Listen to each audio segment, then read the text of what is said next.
दोस्तों नमस्ते। Online platform पर आपका हार्दिक स्वागत है, अभिनंदन है। आज का हमारा टॉपिक रहेगा राजस्थान के भौतिक एवं प्राचीन उपनाम।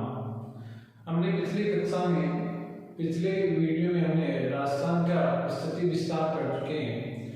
तो हमने राजस्थान का परिचय पढ़ लिया, स्थिति एवं विस्तार पढ़ लिया। आज हमारा टॉपिक रहेगा भौतिक एवं प्राचीन उपनाम। ये टॉपिक ऐसा है, देखो हर एग्जाम में यहाँ से क्वेश्चन पूछा जाता है। हर एग्जाम में कोई किसी न किसी प्रकार से क्वेश्चन पूछा जा सकता है। क्वेश्चन पूछने के तरीके अलग हो सकते हैं। सीधा पूछा जा सकता है, कौन से भौतिक प्रदेश का क्या नाम आता है, सम्मिलित है, सम्मिलित के आधार पर पूछे जा सकते हैं। तो आज हम शुरू करेंगे राजस्थान का भौतिक एवं प्राचीन उपनाम। देखो सबसे पहले हम यदि रिवाइज चलें, क्रमबद्ध रूप से चलें, तो राजस्थान की जो हमें आकृति प्राप्त होती है, इस राजस्थान भूभाग में सबसे उत्तर में जो जिला आता है वो आता है गंगानगर। और गंगानगर के लिए प्राचीन जो शब्द काम में लिए जाते हैं वो आता है रामनगर। गंगानगर को पहले क्या कहा जाता था? रामनगर के नाम से जाना जाता था। गंगानगर का पड़ोसी जिला आता है, उसका नाम आता है हनुमानगढ़। और हनुमानगढ़ को प्राचीन काल में योध्य क्षेत्र के नाम से जाना जाता था।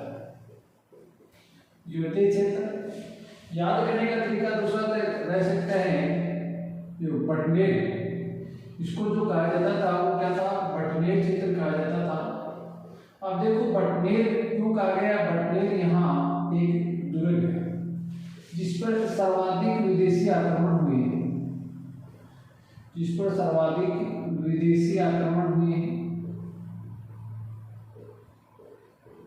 और जब हम बात करें गंगानगर और हनुमानगढ़ दोनों को संयुक्त रूप से, तो गंगानगर और हनुमानगढ़ है, दोनों के लिए संयुक्त रूप से जो नाम हमें प्राप्त होता है वो आता है योध्य क्षेत्र।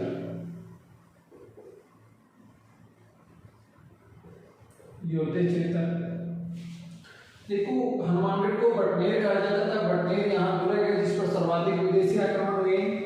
यदि इसकी जगह पूछ लिया जाए सर्वाधिक स्थानीय आक्रमण, तो आएगा अजमेर दुर्ग।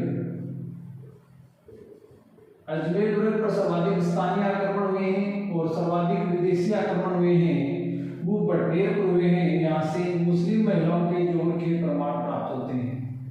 मुस्लिम महिलाओं द्वारा जोहर के साथ से एकमात्र वो बटनेर से प्राप्त होते हैं। इसके बाद देखिए गंगानगर हनुमानगढ़ के बाद जिला आता है बीकानेर के लिए जो शब्द प्राचीन समय में काम में लिया गया है वो आता है जांगल प्रदेश।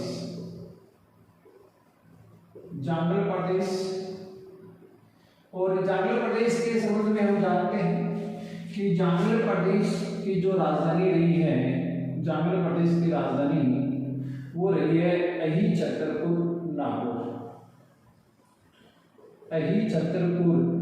नागौर। वर्तमान जो नागौर है उसको अही छतरपुर के नाम से जाना जाता था। ये राजधानी रही है जांगल प्रदेश की। देखो जांगल प्रदेश एक जनपद हुआ है।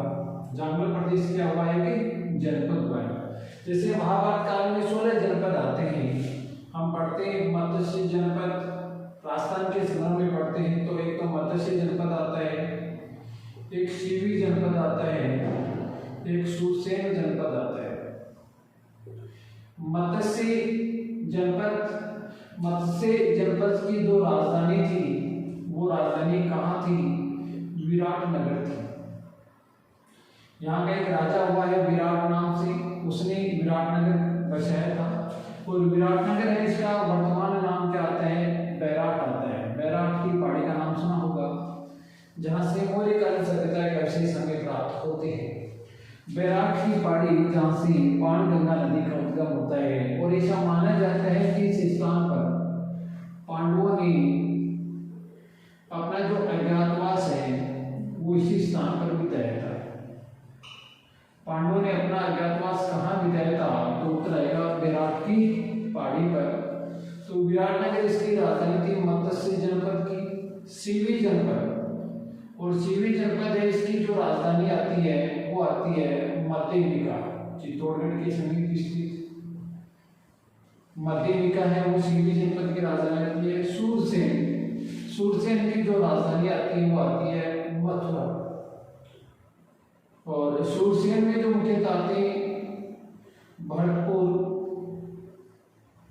धौलपुर और करौली, ये क्षेत्र इसमें सम्मिलित आते हैं। मत्स्य जनपद है जो वर्तमान का जयपुर क्षेत्र है, जयपुर से लेकर इधर देखो इसका विस्तार सूरसेन तक है, इधर विस्तार पश्चिम की तरफ जांगला प्रदेश तक है, उस संपूर्ण भूभाग को मत्स्य जनपद कहा जाता है। मत्स्य जनपद अलग है, मत्स्य जनपद अलग है, मत्स्य संघ अलग है। मत्स्य जनपद है वो तो महाजनपद काल का समय है, महाजनपद कालीन समय है, और मत्स्य संघ है इसका संबंध आता है मत्स्य संघ, इसका संबंध आता है राजस्थान के एकीकरण से 18 मार्च 1948 से। मत्स्य संघ की राजधानी तो हमें प्राप्त होती है अलवर, और मत्स्य जनपद की राजधानी हमें प्राप्त होती है विराटनगर अर्थात बैराट। तो ये दोनों चीजें अलग है, ये भी हमारे प्राचीन नामों के प्राचीन उपनाम हैं, उनकी दृष्टि से महत्वपूर्ण एग्जाम में यहाँ से क्वेश्चन पूछे जा सकते हैं। तो एक एक बात को हम नोट कर लेंगे। प्राचीन समय में बीकानेर है वो जांगला प्रदेश के नाम से जाना जाता था, इसकी राजधानी कहाँ थी? अही छतरपुर नागौर थी। देखो बीकानेर जांगला प्रदेश में जिस वंश का शासन रहा है वो रहा है राठौड़ वंश, और यहाँ राठौड़ वंश के संस्थापक के रूप में जो आते हैं उनका नाम आता है राव बीका। राव बीका ने सन 1465 में राठौड़ वंश की स्थापना की थी, और अक्षय तृतीया के दिन 1488 में आखा तीज जिसे आप कह सकते हैं, राजस्थान में सबसे ज्यादा बाल विवाह इस तिथि को होते हैं पश्चिमी राजस्थान में, तो अक्षय तृतीया के दिन बीकानेर की नींव रखी गई थी। कौन सा शहर है वो अक्षय तृतीया को अपना स्थापना दिवस स्थापना दिन मनाता है, तो वो कौन सी आता है? बीकानेर के रूप में माना जाता है। तो ये बीकानेर हो गया। इसके बाद देखिए जैसलमेर वाला क्षेत्र, इसको प्राचीन समय में किस नाम से जाना जाता था?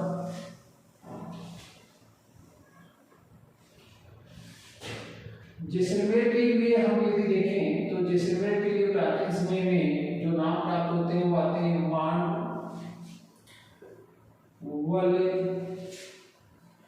दुर्ग। ये प्राचीन नाम हमें जैसलमेर के प्राप्त होते हैं। इसी प्रकार बाड़मेर हम देखें तो बाड़मेर में एक दुर्ग आता है जिसके नाम पर इस क्षेत्र को जाना जाता था, उसका नाम आता है सिवाना। और सिवाना हमें पता है मारवाड़ की संकटकालीन राजधानी रही है, मारवाड़ की संकटकालीन राजधानी शिवानी के रूप में जानी जाती है। देखो सभी की संकटकालीन राजधानी पूछी जाती है, जैसे मेवाड़ की संकटकालीन राजधानी के रूप में यदि हम पढ़ते हैं तो किसको माना जाता है मेवाड़ की संकटकालीन राजधानी? हल्दीघाटी युद्ध के समय महाराणा प्रताप ने उसको संकटकालीन राजधानी के रूप में मनाया है, और इसके रूप में देखिए मेवाड़ की संकटकालीन राजधानी के रूप में, मेवाड़ की संकटकालीन राजधानी के रूप में चामुंड को जाना जाता है। ठीक है।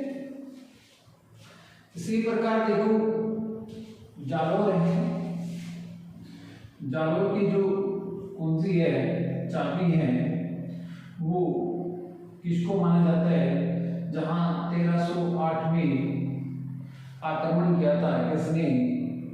अलाउद्दीन खिलजी ने, और वो जो दुर्ग आता है जिसका नाम परिवर्तित करके रखा गया था खेराबाद,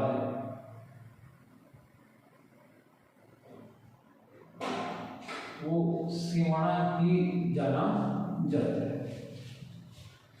आगे देखो जैसलमेर मांड वाले दुर्ग के नाम से जाना जाता है, बाड़मेर को सिवाना कहा जाता है, जालौर जालोर के लिए जो नाम आता है एक तो आता है जाबालीपुर। जाबालीपुर जाबालीपुर जाबाली ऋषि के लिए जाना जाता है। जाबाली ऋषि के कारण जाबालीपुर जाना जाता है। एक के अलाउद्दीन खिलजी के द्वारा इसे जलालाबाद के रूप में जाना जाता है। जलालाबाद के रूप में जाना जाता है। ये अलाउद्दीन खिलजी द्वारा रखा गया नाम जलालाबाद। तो जालोर के लिए जाबालीपुर नाम जाबाली ऋषि के कारण जाना जाता है। इसके बाद देखिए सिरोही। सिरोही का जो प्राचीन उपनाम देखें तो वो आता है अर्बुद प्रदेश, और वो किसके लिए आता है? अर्बुद प्रदेश है वो मुख्यतः माउंट आबू क्षेत्र के लिए आता है। माउंट आबू क्षेत्र उसके लिए आता है। सिरोही और माउंट आबू के लिए एक शब्द और काम में आता है, वो आता है चंद्रावती। तो चंद्रावती इसका नाम आता है तो वो भी सिरोही से संबंधित आता है। सिरोही के बाद में नीचे की ओर चले तो जिला आता है उदयपुर। देखो उदयपुर के चारों ओर अरावली की पहाड़ियां हैं, जिनको आप गिरवा की पहाड़ियां भी कहते हैं। और उदयपुर और चित्तौड़गढ़ संयुक्त रूप से किस नाम से जाने जाते थे? मेवाड़ के नाम से जाने जाते थे।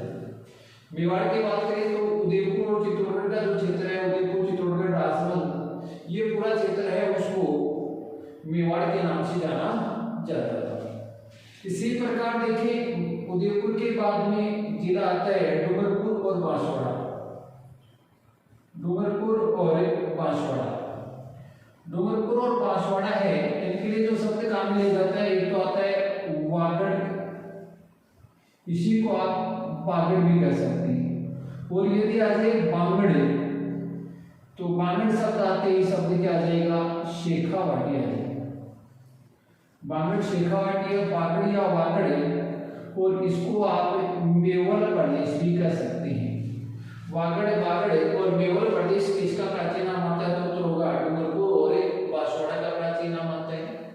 इसके बाद देखिए इन्हीं का समीपवर्ती जिला आता है जिसका नाम आता है प्रतापगढ़। प्रतापगढ़ के लिए जो प्राचीन शब्द काम में लिया गया है वो शब्द देखो कौन सा है? प्रतापगढ़ डूंगरपुर और बांसवाड़ा क्षेत्र से जो नदी मुख्यतः प्रवाहित होती है उस नदी का नाम आता है माही नदी। माही नदी के किनारे को कांठल के नाम से जाना जाता है। तो प्रतापगढ़ जो जिला है इसके लिए जो फेमस नाम आता है वो आता है कांठल प्रदेश। एग्जाम में बहुत बार पूछा जाता है कांठल प्रदेश किसका प्राचीन नाम आता है? तो प्रतापगढ़ का प्राचीन नाम आता है। इसके बाद देखो चित्तौड़गढ़ है, इसके लिए हमने पढ़ा था एक तो इसे सेवी जनपद का विस्तार यहाँ था, मध्य में का राजधानी यहाँ स्थित थी, इसे मेदपाट भी कहा जाता था और इसे प्रागवाट के नाम से भी जाना जाता है। तो ये हमें चित्तौड़गढ़ के प्राचीन नाम प्राप्त होते हैं। सीवी, मध्यमिका, मेदपाट, प्रागवाट आदि नाम हमें प्राप्त होते हैं चित्तौड़गढ़ से संबंधित। चित्तौड़गढ़ के बाद में देखें समीपवर्ती जिला आता है भीलवाड़ा। देखो भीलवाड़ा में एक रियासत प्रसिद्ध रही है, उसका नाम आता है ऊपरमाल। ऊपरमाल तो फेमस रही है। ऊपरमाल भारत के सबसे बड़े हिसाब में किसान आंदोलन, बिजोलिया किसान आंदोलन की शुरुआत यहीं से हुई थी। तो बिजोलिया किसान आंदोलन उसके लिए फेमस है, जानी जाती है ऊपरमाल। और भीलवाड़ा प्लस टोंक, इन दोनों का जो क्षेत्र है उसको प्राचीन समय में माल खिराड़ के नाम से जाना जाता था। यदि माल खिराड़ का नाम है तो भीलवाड़ा और टोंक का जो क्षेत्र है उसको क्या कहा जाता है? माल खिराड़ के नाम से जाना जाता है। इसके बाद इनका पड़ोसी जिला आता है बूंदी, और बूंदी का जो प्राचीन नाम प्राप्त होता है वो आता है वृंदावंती। तो वृंदावंती है ये प्राचीन नाम प्राप्त होता है बूंदी जिले का, ये याद रखना है। बूंदी को प्राचीन काल में किस नाम से जाना जाता था? वृंदावंती के नाम से जाना जाता था। इसके बाद देखो कोटा जिला है। कोटा जिले को पहले क्या कहा जाता था?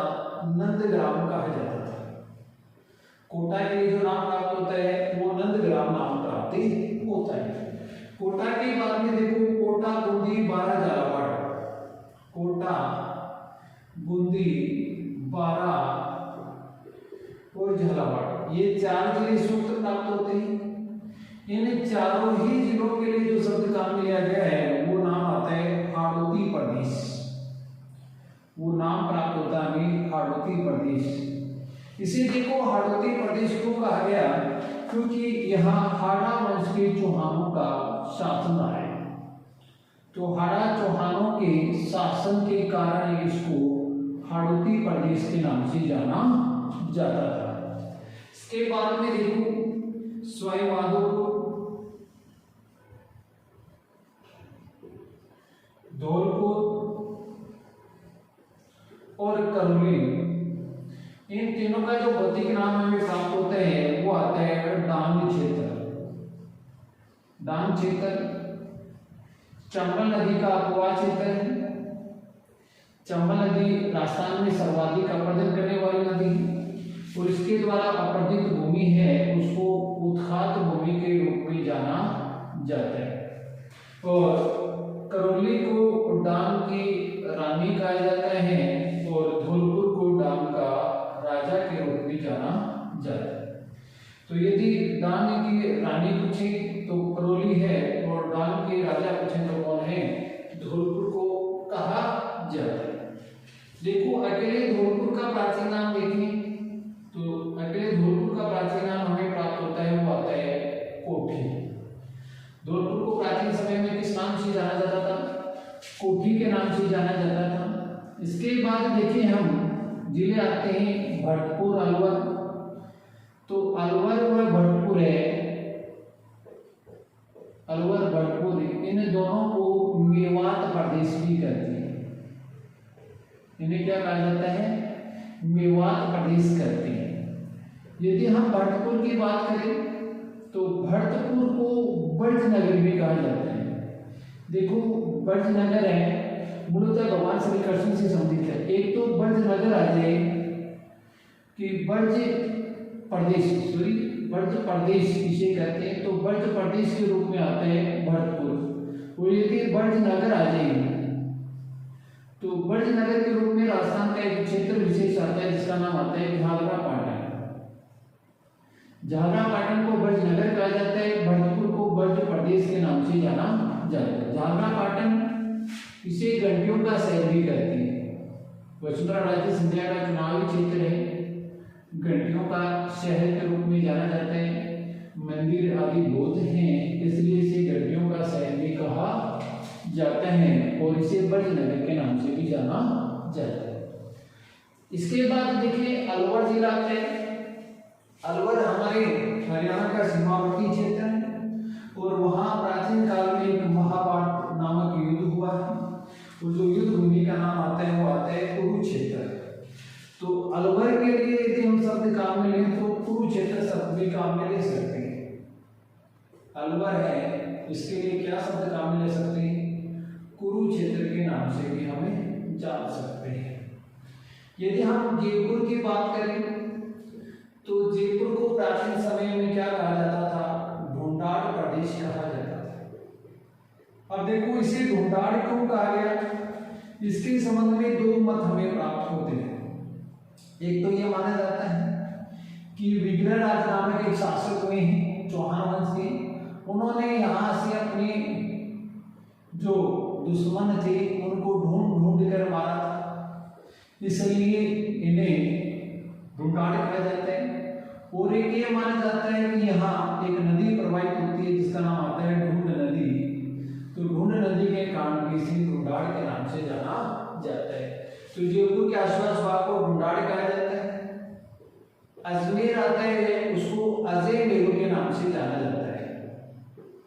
अजमेर को अजय मेरू कहा जाता है।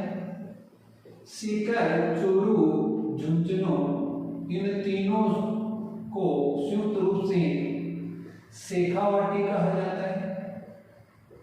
शेखा नामक शासन यहाँ रहा है इसलिए शेखावाटी कहा जाता है।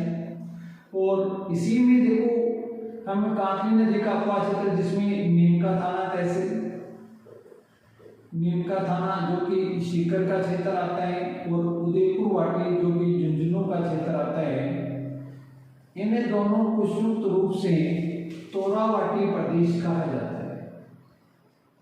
तोरावाटी प्रदेश के नाम से जाना जाता है। और ये जिस नदी का क्षेत्र माना जाता है वो आती है कांकरी नदी। झुंझुनू को बराबर दो भागों में विभक्त करने वाली चुरू सीमा से पहले समाप्त होने वाली नदी आती है कांकरी नदी। गणेश्वर सभ्यता इसके किनारे स्थित है। इसी प्रकार देखें, वर्तमान जो सांबर है, इसका जो प्राचीन नाम है हमें प्राप्त होता है वो आता है सपादलक्ष। और सपादलक्ष है, इसका आशय क्या है, 1.25 लाख का समूह है होता है, उसको सपादलक्ष कहा जाता है। 1.25 लाख गांव का समूह हो चाहे अन्य समूह, 1.25 लाख के समूह को सपादलक्ष के नाम से जाना जाता है। सांबर का प्राचीन नाम हमें प्राप्त होता है। नागौर के संबंध में हम पढ़ चुके हैं। नागौर जो क्षेत्र है उसको प्राचीन काल में अहि छतरपुर के नाम से जाना जाता था। अहि छतरपुर कहा जाता था, जो कि आंध्र प्रदेश की राजधानी रही है। ये तो हमें प्राचीन उपनाम आते हैं। अब देखो कुछ ही भौतिक उपनाम हमें प्राप्त होते हैं कि कौन से जिले को वर्तमान में भौतिक दृष्टि से किस नामों से जाना जाता था, और भौतिक प्रदेश को भौतिक नाम कौन कौन से हैं, उनको हम नेक्स्ट वीडियो में पढ़ेंगे। धन्यवाद।